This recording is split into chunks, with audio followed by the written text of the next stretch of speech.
BNP সরকারের প্রথম 6 মাসে দেশে বন্ধ হয়ে গেছে তীব্র গ্যাস সংকটের কারণে নারায়ণগঞ্জের ৩০০-এর বেশি গার্মেন্টস বন্ধ হয়ে গেছে।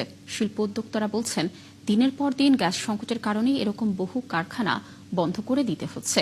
বিকেএমইএ বলছে, প্রায় 1 কোটি লোকের কাজ দেওয়ার কথা ছিল, সেই জায়গার ভিতরে কাজ দিব তো দূরের কথা, ৬২,০০০ পরিবার এখন রাস্তায় ঘুরতেছে।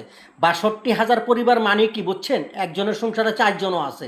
এইগুলো এভাবে যদি চলতে থাকে, আর ছোটোখাটো ফ্যাক্টরির কথা তো বাদেই, কামরঙ্গের চর হতে ইত্যাদি বিভিন্ন জায়গায় যে স্বাভাবিকভাবে এই কাপড়গুলো তৈরি করে, অনেক জায়গায় ছোট ছোট ফ্যাক্টরি আছে, বিদ্যুৎ আর গ্যাস কিনতে হাঙ্গামা কি বলবো আর, হতাশ হইয়া তখন তারা বন্ধ করে দিছে।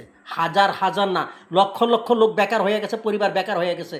এখনই সুযোগ, এই সময় যদি সমাধান করতে না পারে 1 মাসের ভিতরে, তাহলে তারা যে একটা নামান, এখান থেকে নামাই ওরে, যে পারবে দেশ চালাইতে তারা বসান।